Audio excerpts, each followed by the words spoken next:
오늘 저는 여러분들과 함께 예수님의 사역을 따르자 이런 말씀을 증거하기 한번 같이 해봅시다. 시작. 예수님의 사역을 따르자. 로마서를 얘기할 때 유명한 스페너라고 하는 경건주의자인 스페너 목사님은 이런 얘기를 했습니다. 성경을 하나의 반지로 말한다고 하면 로마서는 그 반지 속에 박여 있는 보석과 같은 것이다. 그만큼 성경 가운데에서 가장 핵심이고 중요한 내용이 로마서에 다 담겨져 있습니다. 이 로마서에 나타나 있는 이 말씀에서 1절부터 7절까지 말씀을 오늘 봉독해 드렸는데, 이 내용은 사도 바울이 자기가 어떤 사람으로서 예수님을 따르게 되는지에 대한 내용을 우리에게 말씀을 해주고 있는 내용이거든요. 그래서 저는 오늘 이 내용을 여러분들에게 소개하면서 우리도 사도 바울과 같은 그런 예수님을 따르는 우리 샬롬 공동체 교회가 됐으면 좋겠다, 그런 생각이 들어서 이 말씀을 여러분에게 증거합니다. 은혜가 되길 바랍니다. 첫째로 예수님을 따르는 자가 되려면 예수님이 하시는 일에 대해서 사역이라고 얘기하는데, 그 예수님을 따르는 자는 분명한 목적에 사로잡혀야 된다는 거예요. 따라합시다. 목적의식에 붙들려야 된다. 그러니까 여기 바울이 로마서 1장 1절에 이렇게 말하죠. 1장 1절에 보니까 예수 그리스도의 종 바울은 사도로 부르심을 받아 무엇을 위하여? 하나님의 복음을 위하여 택정함을 입었다는 거예요. 하나님이 나를 택해 주신 목적이 뭐냐? 그랬을 때 하나님의 복음을 위해서. 그러니까 자기가 왜 하나님이 나를 택해 줬는지 택함 받은 분명한 목적이 있어요. 우리가 젊은 청년들이 나라의 부름을 받아 가서 군대를 갔어요. 그러니까 군대의 부름을 받아 간 것은, 택함을 받아 간 것은 목적이 있어요. 뭘 위해서? 국민의 재산과 생명을 지키고 보호하고 국토를 지키기 위해서 군인으로 부름을 받는 거예요. 군인이 나라를 지켜야 하는 것은 군인의 사명이 국토를 지켜야 하는 사명이 있고, 그리고 적으로부터 국민의 생명과 재산을 지켜줘야 할 책임이 군인에게 있는 거예요. 그러니까 군인들이 가면 제일 먼저 군대 가면 그런 정신교육을 받는 거예요. 왜 군인이냐?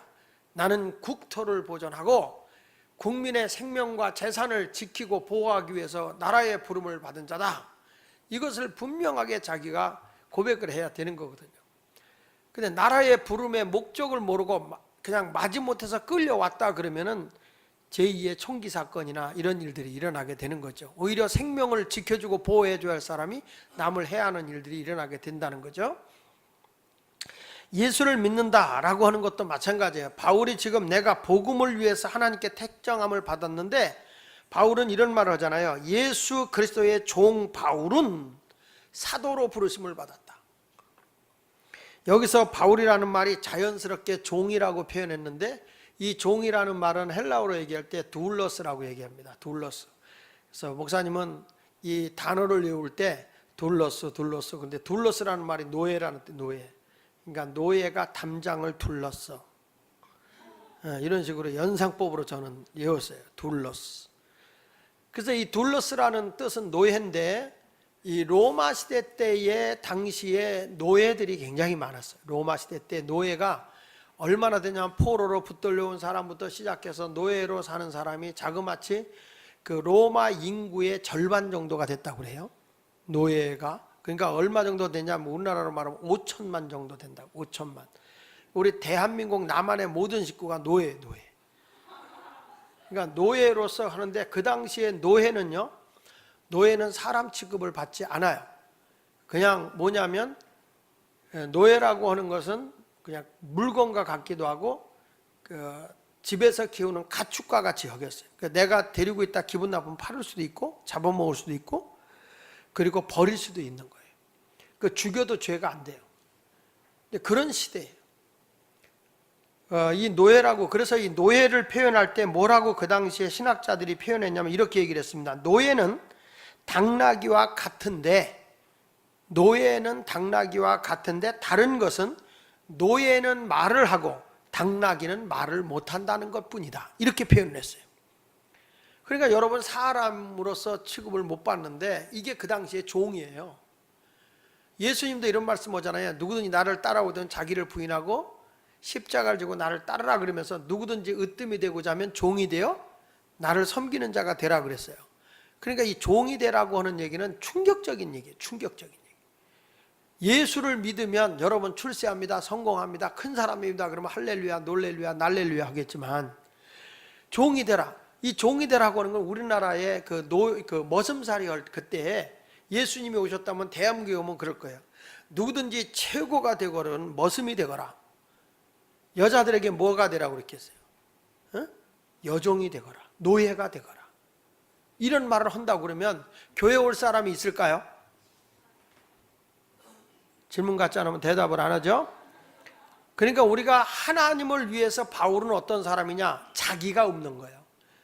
내 생각이 이렇고 내 뜻이 이렇고 그게 아니라 나는 오직 하나의 목적을 위해서 하나님이 택하여 줬는데 그 목적을 위해서라면 나는 하나님의 종이라는 거예요. 여기 성경에 있는 말씀같이 예수 그리스도의 종 바울은 그 말은 나는 그저 하나의 기계 같은 존재다. 복음을 전하는 그런 존재에 불과하다라고 얘기하는 거예요. 자신의 의지나 꿈, 자기의 계획을 이루기 위해서 예수를 믿는 것이 아니라 예수 그리스도의 종으로서 내가 택정함을 받아서 사도라 일컬음을 받았고 하나님의 복음을 위해서 나를 하나님이 택해줬다. 나는 그것만을 위해서 살아야 하는 종이다 라고 얘기를 했어요. 바울은 당대의 최고의 학벌을 나온 석학자예요. 상당히 지식도 있고 또 당시에 권세도 있는 로마의 시민권을 가지고 있는 그런 사람이었다. 마치 여러분 이런 거죠. 우리나라가 일제 36년에 통치 아래 있을 때 막 군림하고 다니는데 거기에 있는 사람이 나는 일본의 시민이다. 굉장한 파워가 있는 거거든요. 그런데 바울은 지금 복음을 위해서 유대인들에게도 멸시를 당하고 있어요. 왜냐하면 로마의 통치 아래 있는 상황에서 자기는 로마의 시민권자이기 때문에 얼마든지 권세를 부리고 소리칠 수 있고 남을 때릴 수도 있고 그래서 바울이 예수를 믿기 전에는 그 사람을 죽이는 일에 있어서 스데반 집사를 죽일 때 다 내 백 믿고 가 죽여 이럴 정도로 옷을 내 앞에다 갖다 두고 죽여도 괜찮아. 내가 책임질게. 뒷감당할게 했던 사람이 바로 바울이라는 사람이에요. 근데 이분이 예수님을 탁 만나고 택함을 받고 난 뒤부터 그 뒤부터는 내가 없다는 거예요. 내 로마의 시민권도 권세도 세상의 모든 것은 다 내려놓고 나는 오직 하나님의 복음만을 위해서 살아야 하는 종이다. 이렇게 고백을 하고 있습니다. 하나님도 사도 바울을 택하실 때 이는 나의 택한 이방인을 위한 그릇이라고 그러지 않았습니까? 우리 샬롬 공동체 우리 식구들 하나님이 여러분을 택하셨습니다. 많은 사람 가운데 지명해서 하나님의 자녀들로 삼아 주신 것입니다. 우리 샬롬 식구들은 무엇을 위해서 어떤 목적의식을 가지고 살아야 될 것이냐라고 했을 때 나도 예수 그리스도의 종으로서 복음을 위해서 살아야 되겠다는 목적의식이 분명한 우리 젊은이들이 됐으면 좋겠어요. 그러면 그 복음을 위해서 살아야 된다는 그 목적의식이 분명한데 그 복음이라고 하는 것이 뭐냐? 그랬을 때 두 번째 하는 얘기가 2절부터 보십시다. 이 복음은 시작. 이 복음은 하나님이 선지자들을 통하여 그의 아들에 관하여 성경에 미리 약속하신 것이라 그의 아들에 관하여 말하면 육신으로는 다윗의 혈통에서 나셨고 성결의 영으로는 죽은 자들 가운데서 부활하사 능력으로 하나님의 아들로 선포되셨으니 곧 우리 주 예수 그리스도시니라. 그러니까 여기서 사역자인 바울이 자기는 목적을 위해서 하나님의 택함을 받은 사람이다. 그 목적을 위해서는 나는 노예도 좋다. 종이라도 좋다. 나는 그 목적을 위해서 나는 달려가겠다. 그 목적이 뭐냐? 복음이다. 복음을 전하고 복음을 통해 사람을 살려내는 생명 있는 그런 목적의식을 가지고 있는 내가 되겠다라고 얘기를 했을 때 그렇다면 그 복음이 뭐냐? 당신의 목적이라고 하는 복음이라고 하는 게 뭐냐라고 했을 때 결론이 예수 그리스도다. 복음은 우리의 모든 허물과 죄를 위해서 십자가에 죽었고 사흘 만에 부활하신 그 능력의 예수 그리스도 하나님의 아들을 선포하는 것, 나는 다른 것 아니다, 오직 예수 그리스도 그분만을 자랑하고 그분만을 믿음으로써 우리가 죄에서 사함받고 용서받아 구원을 받게 된다 하는 분명한 자기의 목적의식을 가지고 나는 그것만 위해서 살겠다라고 고백을 하고 있는 것입니다. 나는 바울과 같은 이런 열정 있는 여러분이 됐으면 좋겠어요. 우리 젊은이들이 살아났을 때 이 복음의 열정을 가지고 예수를 전할 때 어린아이들에게 들어가서 가르치면 어린아이들의 마음밭에 예수 그리스도가 싹이 날 것이고, 우리 중고등학생들에게 뛰어들어가서 저들에게 내가 만난 예수, 그 예수를 전하면 그 속에서 예수의 생명이 싹이 트게 될 것이고, 이 세상은 그리스도화의 그 그리스도화라고 하는 꽃이 온 세상에 만발하지 않을까. 누구 손에 있느냐? 우리 젊은이들이 자꾸 하나님의 사역을 뒤로 하고 나는 그냥 교회만 가서 예배만 드리고 새는 그런 사람이 아니라, 우리 젊은이들은 지금 꿈이 있는 자들이고 하나님께서 나를 택해 준 하나님 나라의 사역자라는 거예요. 이런 사역자들이 움직일 때 이 나라에는 그리스도의 계절이 오게 된다는 것입니다. 내가 뒤로 물러나서 그런 사역에 젊은이들이 움직이지 않는 나라는 소망이 없어요. 하나님의 나라의 백성인 젊은이들이 움직일 때 이 나라가 하나님의 나라가 세워지는 것이지, 젊은이들이 움직여지지 않고 어르신들만 다 해서 이렇게 합시다 그러면은 그거는 기울어 버리고 말 거예요. 나라도 마찬가지예요. 박근혜 대통령이 왜 저렇게 욕을 누가 먹을까 봐 대표성을 띄고 욕을 먹느냐. 그분이 밑에 있는 사람을 세우는 데 있어서 보면 젊은 사람을 세울 줄을 몰라요. 전부 다 그 옆에 보면 뭐 할아버지, 70 넘어간 할아버지 막 이런 사람들을 막 세워놓고 앉아서 그네 타고 앉아 있어요. 그러니까 욕을 먹는 거예요. 그러니까 욕을 먹는 거예요.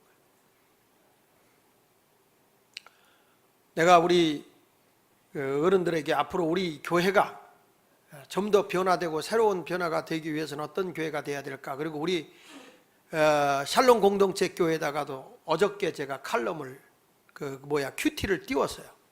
새 포도주는 새 부대해라고 얘기를 하면서 제가 LA에 있는 그 크리스탈 교회, 로버트 슐러 목사님이 세워준 그 수정교회라고 하는 그 교회가 한 세기에 엄청난 빛을 비췄던 교회였어요. 그 교회가 상상을 초월한 교회였습니다. 그 오렌지 카운티에 나도 거기 가면은 몇 번 거기 들린 적이 있는데, 교회가 얼마나 웅장하냐면요, 차를 몰고 가서 차에 앉아서 예배를 드려요. 그냥 예배당 안에 들어가지 않고도 예배를 드리게끔 바깥에서 다 이거 듣고 앞에 이게 보면 예배당이 강당이 다 보여요. 바깥에서 엄청난 예배고, 또 이게 성탄절 같은 때 축제하는 거 보면은 이 말 타고 저쪽에서 달려오는 게 영화로우면서 그 말이 어디까지 오면 강단 위까지 뛰어들어와요. 그러니까 그냥 운동장에서 도로에서 그대로 연결되어 있는 교회인데 대단한 교회입니다. 대단한 교회. 정말 머리가 단단하지 않으면 지을 수 없는 대단한 그러한 교회였어요. 와, 사람들이 부러워했습니다. 로버트 슐러 목사 대단한 분이라고 굉장히 여겼습니다. 그러나 여러분, 그 목사님이 나이가 들고 은퇴하고 난 지금에 와서는 그 목사님이 세상을 뜨기 전에, 세상이 돌아가시기 전에 이미 로버트 슐러 목사님이 세웠던 교회는 몰락하고 말았어요. 교인이 다 떠나갔습니다. 하나님의 교회를 위해서 헌신하고 충성할 사람이 없습니다. 교회 운영이 안 됩니다. 결국에 이 교회는 이번에 팔렸습니다. 그러니까 누가 샀느냐? 천주교에서 샀습니다. 거기는 이제 개신교의 명성자리가 캐톨릭이 됐어요. 왜 그 교회가 망하게 됐느냐? 아버지인 로버트 슐러 목사님이 그 뒤에 후임자를, 아들을 세웠습니다. 그 아들이 세워서 새로운 세계에 새로운 변화를 주려고 하는데, 야, 이건 아니야. 너희 아버지는 이렇게 하지 않고도 교회를 크게 세웠어. 그래가지고 자꾸 옛날을 그리워하고 옛날 것을 고집하게 되고 옛날 것을 계속 추구하다가 안 된 거예요. 그러니까 아들이 그래서는 안 됩니다. 그러니까 아들을 잘라내고 딸을 갖다 그 교회 담임 목사로 세웠어요. 교회가 어떻게 됐겠습니까? 두말하면 숨찬 얘기죠. 변화를 못 읽어내는 교회. 시대가 바뀌어지고 있는 현실 속에서 이 세상이 어떻게 바뀌어지고 있느냐 했을 때, 그렇다면 이 교회에 새로운 에너지를 주고 이 교회를 새롭게 변화시켜 나가면서 주일학교부터 중고등학생, 우리 청년들의 이렇게까지 이러한 어떤 새로운 변화를 주기 위해서는 목적의식이 분명한 예수 그리스도를 전하는 젊은이들에 의해서 교회가 세워져 나가야 된다. 그래야 여러분, 한국교회가 그리스도인의 계절이 이루어진다는 거예요. 나는 우리 샬롬 공동체 이 청년들이, 나는 중고등학생들의 목자가 되기를 원해요. 형이 되시고 언니가 되시고 오빠가 되시고 누나가 되줬으면 좋겠어요. 왜 아멘 안 합니까? 주일학교에 들어가서 어린아이들을 붙잡고 내가 만난 예수를 전해주는 그런 아름다운 모습이 나타나면 좋겠다 이 말이에요. 목적 없이 살아가니까 제2의 사도 바울이 나오지 않으니까 교회가 세월이 지나가도 젊은이에 의해서 세상이 바뀌어지지 않는다니까요. 세상은 바뀌어져야 됩니다, 바뀌어져야 됩니다 하면서 우리 젊은이들이 투표 안 하는 것과 똑같아요. 이제는 바꿔줘야 돼. 기성세대를 못 믿겠다는 거예요. 기성세대가 배를 침몰시키고 죽였으니까 기성세대를 젊은이들이 못 믿겠다. 그러면 나서라 이거예요, 젊은이들이. 그래서 요즘에 제가 40대로 모아서 우리 교회가 지금 TF팀이 움직이고 있어요. 자, 이제는 저도 이 교회를 새롭게 혁신을 시켜놓고 은퇴해야 된다. 그렇다면 지금의 기존에 있는 장로님들 말고 40대 당신들 시대니까 이제는 당신들에 의해서 교회를 새롭게 한번 개혁을 세우고 변화를 하고 조직을 맡고 연구해가지고 해라. 그래서 요즘에 날마다 모여서 막 하고 있더라고요. 근데 내가 이렇게 보니까 깜짝깜짝 놀랄 만한 일들이 많더라고요. 앞으로는 우리 교회도 글로벌적인 교회가 돼야 돼요. 세계적인 교회로 바뀌어져야 돼요. 8월 달부터는 그래서 나는 영어 예배 부도 만들려고 그래요. 이번에 그 영어 담당 목사님 오세요. 이제는 세상이 바뀌어져야 돼요. 왜냐하면 국제적인 다른 애들들이 우리나라가 지금 다문화죠. 다문화 시대인데 걔들이 언어가 안 돼서 예배를 못 드리는 애들도 많거든요. 교회가 이런 사람도 다 수용해야 돼요. 이제는. 아멘 안 하는 사람들은 나는 한국에서 맨날 된장만 먹다 끝날 거야. 그러니 앞으로 여러분들은 아멘 안 하는 사람은 절대 양식식당 가지 말 것이며 뷔페집 절대 가지 말 것이며 오직 일편단심 여기 동네 청국장집만 가시길 바랍니다. 아니에요. 뭔가 열정이 있어야 돼요. 코카콜라 사장이, 그 사람은 음료 판매에 목숨을 건 사람인데 그는 그런 얘기를 했어요. 나는 모든 정열과 모든 땀과 피와 모든 것을 다 거기에 쏟아 부었다. 그러면서 그가 말하길 내 혈관 속에는 피가 흐르는 것이 아니라 코카콜라가 흐르고 있다. 얼마나 열정이 대단하면 코카콜라가 흐르고, 그러니까 사람이 어떤 일에 성공하는 데는요 그런 것에 대한 열정이 있는 사람이 성공하는 거예요. 솔직히 그 몸의 피 속에 코카콜라가 흐를까요? 저는 흐를 거라고 봐요. 왜냐? 계속 코카콜라만 마셨으니까. 코카콜라. 지난번에 TV를 한번 보다 깜짝 놀란 게 세상에 이런 일이라고는 프로를 봤어요. 근데 어떤 분이 밥하고 아무것도 안 먹어. 음료수도 아무것도 안 먹어. 뭐만 먹냐면 간장이 음료수야. 간장이. 그래가지고 이분은 산에 갈 때도 간장병을 들고 가요. 집에 가서 기자가 보니까 한쪽 창고에 간장통을 쌓아놨어요. 이분은요 밥 한 그릇에 간장이요. 간장도 이렇게 떠먹는 게 아니에요. 밥 한 그릇 숟가락 넣고 간장을 이렇게 병으로 보고 이러고. 그 가족들이 거기서 뭐라고 하냐면 이게 밥맛이 나냐 그랬더니 밥맛이 떡 떨어진대요. 그래가지고 아주 그냥 간장 냄새만 나도 자기들은 싫대. 근데 그분은 그렇게 간장 먹으니까 건강에 안 좋잖아요. 그죠? 우리 생각에. 그래서 병원에 데리고 가서 조사해 보니까 아무 이상이 없어. 그래서 제가 깨달은 게 있어요. 살자는 뭘 먹어도 사는구나. 여러분, 우리가 이 하나님의 복음을 향한 열정, 이 코카콜라 사장이 성공한 그런 열정이 있었는 것처럼 바울도요, 내가 이제는 오직 복음만을 위해서 달려온다는 거예요. 열정이 거기에 다 묻어난 게 어디냐면 사도행전 20장 24절에 있는 말씀이거든요. 같이 한번 읽어보겠습니다. 자, 시작. 내가 달려갈 길과 주 예수께 받은 사명 곧 하나님의 은혜의 복음을 증언하는 일을 마치려 하면은 나의 생명조차 조금도 귀한 것으로 여기지 않는다는 거예요. 오직 예수 그리스도 복음만을 위해서 자기는. 그가 예수를 만나고 나서 바울이라는 사람은요 3년 동안을 아라비아라는 곳으로 가서 혼자서 하나님 말씀을 묵상합니다. 과연 이 말씀이 정말일까? 이 말씀이 참일까? 철저하게 하나님의 말씀을 검토하고 묵상해서 그가 그 말씀 속에서 은혜를 받는 거예요. 그 말씀 속에서. 그리고 나서 진리를 발견하고 나니까 그는 열정을 가지고 복음을 전하잖아요. 한번 보십시오. 갈라디아서 1장 17절로 18절에 있는 말씀 보면, 자, 시작.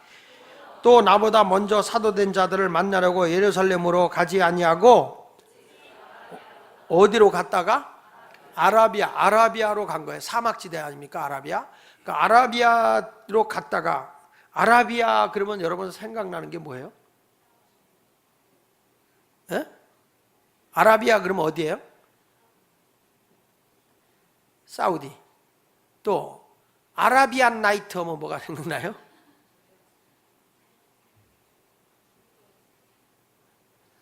물어보는 내가 죄인지.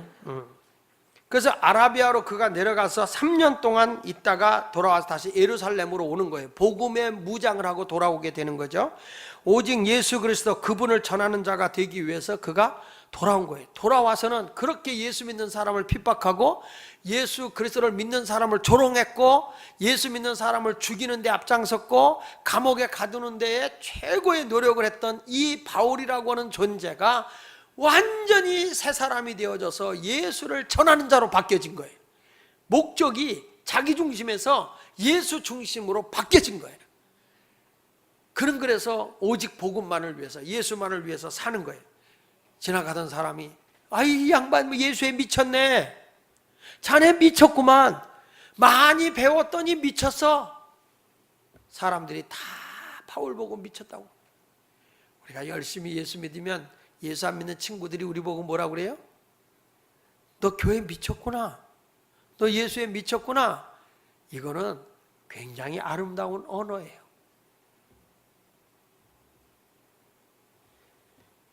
우리 욕할 때 야 이 미친년아 그러잖아요. 이 미친이라는 말이 굉장히 좋은 말이에요. 아름다울 미자, 친할 친자.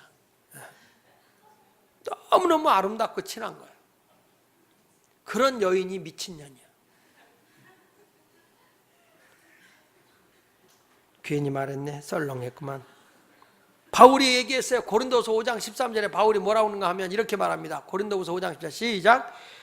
우리가 만일 미쳤어도 하나님을 위한 것이요 온전하여도 정신이 온전하여도 너희를 위한 것이니. 오직 바울은요 예수 그리스도에 대한 복음을 전하는, 전도하는 일에 미친 거예요. 고린도서 9장 16절에도 이렇게 말합니다. 내가 복음을 전할지라도 자랑할 것이 없으면 내가 부득불 할림이라. 부득불이라는 건 당연히 해야 할 일이다. 만일 복음을 전하지 아니하면 내가 뭐가 있을 것이다? 화가 있을 것이다. 바울은 이런 열정을 가지고 있는 사람. 그렇습니다. 여러분, 사역을 위해 사는 사람은요 진정으로 내가 주님의 노예요, 주님의 종이요, 그것으로 내가 하나님의 택함을 받았으니까 여러분들은 복음을 위해 살아야 할 목적의식이 있는 거예요. 나 이왕 예수 믿는 거 멋있게 목적의식을 가지고 살았으면 좋겠어요. 믿습니까? 저도 이렇게 주일학교, 중학교 때부터는 주일학교 교사를 했어요. 조그만 교회니까 선생이 없으니까 주일학교 지나서 중학교 때부터 주일학교, 여름 성경학교부터 해서 뭐 주일학교 교사를 했거든요. 그런데 그 아이들에게 복음을 전해줬던 친구들 가운데 목사된 친구들이 많아요. 그리고 저들이 세상에 직장생활 하는 가운데에서 그 친구들을 만나보면요, 정말 대단한 거예요, 이 아이들이. 근데 지난번에 사진을 하나 찍은 걸 제 아우가 이렇게 올려놨는데, 내가 주일학교 가르쳤던 그 친구들 가운데 장로가 된 사람이 5명이, 장로가 된 사람이 5명이고, 그때 복음으로 가르쳤던 사람들 가운데 회사 사장 하는 사람이고 국회의원이 2명이 나왔더라고요. 이 아이들이 다 만나서 예수 믿는데, 그때 나에게 가르쳐준 그 선생님을 못 잊어. 그게 누구예요? 왜 그래요? 저도 이렇게 주일학교 다닐 때 나를 가르쳐준, 중학교 때, 고등학교 때 선생님 노릇하신 분이 계세요. 근데 그걸 잘 말씀으로 가르쳐준 분이 계신데, 그분이 황영한 선생님이셨는데 나중에 장로님이 되셨지만, 그분을 못 잊어요. 정말 예수의 복음으로 우리를 얼마나 사랑하고 했는지. 그래서 우리가 세상의 유혹을 받고 막 다른 사람을 죄짓게 하려고 그래도 예수가 나를 딱 잡아놓으니까 새 속에 물들지 않고 하나님이 원하는 그런 길을 걸어가게 되더라고요. 근데 그 당시에 그 선생님들이 다 젊은 시절이었어요. 여러분 나이였다고. 나는 어렸을 때도 그 사역을 했다고요. 우리 예수 믿는 젊은이들이 한 사람이 새로운 사역자가 돼서 변화된다면요, 앞으로 미래가 그리스도인으로서의 꽃이 피어지는 날이 온다니까요. 한번 생각해 봅시다. 여러분, 내가 이 세상에 왔다가 가는 건 일생이잖아, 일생. 여러분, 이생이 아니야, 일생이야. 일생이 뭐예요? 한 번밖에 못 사는 거예요. 한 번밖에 못 사는 그 속에서 여러분은 누구에게 영향을 미친 사람으로 살겠습니까? 아이들한테 가르치면서 그렇게 하세요. 이 다음에 너희들 기억나면 이 선생님을 꼭 기억하거라. 내 이름은 뭐다? 뭐다? 이렇게 해가지고. 그런데 그런 것들이 예수로 인해서 전해지니까 변화가 일어나는 거예요. 여러분, 그래서 우리는 예수님을 기쁘게 하는 종이 되시기를 축복합니다.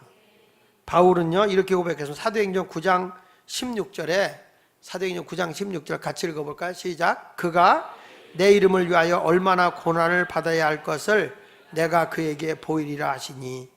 그러니까 우리 이 사도 바울도 보면요, 예수님 때문에 복음을 많이 전하다가 고난을 당해요. 매도 맞고 쇠사슬에 묶이기도 하고 감옥에도 갇히고 죽을 고비를 한두 번 겪은 게 아니에요. 그런데 그와 같은 사역을 하는 사람도 고난이 있다는 거예요. 편안한 것보다. 그러니까 고난이 있다 할지라도 그것이 생명의 길이고 복된 길이기 때문에 우리는 그 목적의식을 가지고 하나님 나라 사역자의 길을 걸어가야 하는 것입니다. 고린도전서 4장 9절에도 바울이 이런 말을 합니다. 같이 읽어볼게요. 자, 시작. 내가 생각하건대 하나님이 사도인 우리를 죽이기로 작전대자 같이 끄트머리에 두셨음에 우리는 세계 곧 천사와 사람에게 구경거리가 되었노라. 그러니까 이 당시에 사도 바울이 복음을 전할 때만 해도 모든 사람의 끄트머리에 우리를 뒀다는 거예요. 그러니까 참 수모도 당하고 부끄러움 당하고 별소리를 다 듣죠. 지금은 여러분 교회 다닌다고 그래도 너무 예수 믿는 사람이 많아서 함부로 그렇게 얘기를 안 해요. 근데 목사님이 어렸을 때 교회 다닐 때만 해도 우리 동네에서 예수 믿는 집이 우리 집밖에 없을 정도니까. 그러니까 교회를 가려면 십리길을 약 4km를 걸어가야 교회 하나가 있는 거예요. 그러니까 흩어져 있는 동네 분들이 글로 다 몰려오는데, 우리 동네가 약 4km 걸어가면 교회가 있는데, 동네 사람들이 우리 아버님이 우리 가족이 주일날 예배 드리러 가면은 다 이렇게 농사 짓다가도 허리를 펴고 욕해요. 예수에 미친 것들이라고 다 욕하고 별 수모를 당해. 그러니까 모든 사람의 끄트머리에 있는 거예요. 그러니까 예수 믿는 게 무슨 죄요? 그리고요, 며느리들이 예수 믿잖아요. 그러면 시댁 식구들이 와서 무슨 일만 생기면 다 예수 믿는 너 때문에 안 됐다고 그래요. 그렇게 학대를 당하고 핍박을 당해도 믿음을 굳게 지킨 거예요. 일제 36년 때 신사참배할 때 절 한 번만 하면 목사님들이 죽겠습니까? 그런데 끝까지 우상숭배 안 하고 거절하니까 일본에서 우리 목사님들을 생으로 손톱을 뽑아버려요. 그렇습니까? 여러분 그 정도가 아니잖아요. 막 손톱에다가 이 못을 막 찔러 넣잖아요. 우리 잘 아는 주기철 목사님 같은 분은 십자가로 못을 다 박아놓고 그 위를 걸어가게 하잖아요. 여러분 한번 여기다가 십자가 이렇게 못을 이렇게 해놓고 걸어가라고 해보세요. 발을 디딜 때마다 못이 팍 찔러서 발등으로 못이 막 올라오잖아요. 그런 아픔과 고통의 길을 걸어가는 거예요. 그렇게 수모를 당하고 멸시를 당하는 거예요. 그렇지만 교회는 지금도 이렇게 강렬하게 서 있지만 일본은 한국을 그렇게 지배할 것 같지만 전쟁의 패배자가 된 거예요. 예수 그리스도 때문에 여러분 핍박을 당하고 어려움을 당해도 우리는 일사각오를 가지고 내가 잠을 조금 덜 잔다 할지라도 내가 조금 피곤하다고 할지라도 예수를 위해서 살아가야 하는 이유는 나는 내 것이 아니에요. 나는 주님의 종이에요. 그리스도의 것이란 말이에요. 로마서 1장 6절에 바울이 말한 것처럼 너희도 그들 중에서 예수 그리스도의 것으로 부르심을 입은 자라. 나는 내 것이 아니야. 나는 누구 것? 안 보여요? 누구 것? 예수 그리스도의 것이요. 나는 내가 주인이 되는 게 아니에요. 내 생각대로 살아서는 안 돼. 나는 아무것도 아니에요. 내 마음대로 할 수 있는 건 아무것도 없어요. 나의 주인 되신 그분에게 드려져야 되는 겁니다. 그래서 내 것을 꺾어버려야 돼. 주님을 위해서. 누가복음 9장 23절에 뭐라고 그럽니까? 같이 읽어볼까요? 시작. 또 무리에게 이르시되 아무든지 나를 따라오려거든 자기를 부인하고 날마다 제 십자가를 지고 나를 따를 것이다. 이렇게 말하잖아요. 십자가를 지고 나를 쫓으라. 서점에 가서 제가 책을 하나 딱 잡았는데 굉장히 얇은 책이었어요. 그 책의 제목이 뭔지 아냐면 부러진 십자가라는 책이에요. 책의 이름이 부러진 십자가. 지금 한국교회를 신랄하게 쓴 얘기였어요. 제가 그 책을 우리 교역자들에게 우리 박태모 전도사한테 주면서 너 이 책을 요약을 해봐라. 이분이 그 책을 보면서 엄청 은혜를 받아요. 지금 주님을 위해서 십자가를 져야 할 사람들이 십자가를 지려고 하자. 십자가가 주어지면 다 부러뜨려버려요. 나 바빠. 난 못해. 난 지금 거기에 여유가 없어. 예수님은 너를 부인하라고 하는데 내가 살아있어요. 내 일 때문에 십자가를 꺾어버리는 거예요. 교회가 교회다워지고 젊은이들이 크리스찬다워지기 위해서는 십자가를 질 수 있는 사역자들이 되어야 할 줄로 믿습니다. 여러분은 예수의 종으로 쓰임받는 종으로 인생을 멋있게 살아야 돼요. 바울은 결론을 이렇게 내렸어요. 같이 읽어보겠습니다. 로마서 14장 7절로 8절에 멋있는 결론을 내렸어요. 자, 시작. 우리 중에 누구든지 우리가 살아도 누구를 위해서? 예수를 위해서. 죽어도 주를 위하여 죽나니 그러므로 사나 죽으나 우리는 다 누구 것이다? 내 인생은 없다. 내 뜻은 없다. 주님의 것이다. 이게 바울이 어느 교회를 향해서인 거냐? 로마 교회를 향해서 한 얘기예요. 로마가 부유하고 넉넉하고 여유있게 살아간다고 했을 때 얼마든지 세계를 통치하고 큰소리 빵빵 치고 세상적 가치관에 포로로 잡혀있는 그런 로마의 시민들을 향해서 외치고 있는 말씀이 이제는 너를 위해 살지 마라.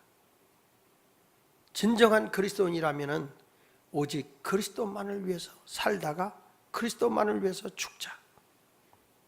우리는 내 것이 아니다. 다 주의 것이다. 살아도 주를 위해서, 죽어도 주를 위해서. 난 여러분 모두가 전부 다 사역자가 되길 원해요.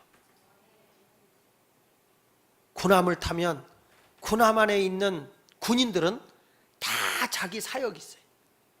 그 사역을 다 이제 놀고 있는 사람 하나도 없어요. 그 안에 자기가 무엇을 해야 되는지, 거기서 무슨 일을 해야 되는지 사역이 다 주어지고 있어요. 우리는 하나님 나라 군함을 타고 있어요. 하나님 나라 사역자로서 부름을 받은 자답게 사역자로 주를 위해 일하는 여러분이 되었으면 좋겠습니다. 우리가 이번에 수련회를 가는 것은 아라비아를 가는 바울의 심정으로 가는 겁니다. 내가 그곳에 가서 더 성경에 있는 말씀이 사실인지, 우리 주님이 살아계시고 나에게 얼마나 끊임없는 은혜와 능력을 베풀어 주는지를 영적으로 경험하기 위해서 수련회를 가는 거예요. 놀러 가는 거 아니에요. 우린 수양회를 가는 게 아니에요. 영적 훈련을 받으러 가는 거예요. 여러분, 훈련을 시키려니까 오늘 동영상 보세요. 곰이 뿔났어요. 우리 모두 하나님이 내게 준 소명을 잃지 말고 우리 젊은이들이 다 사역자들이 되되 영혼을 돌볼 수 있는 그런 사역자들이 되었으면 좋겠어요. 우리 젊은이들이요, 찬양도 열심히 하지만 찬양하면서도 주일학교 영혼을 돌보는 일을 하십시오.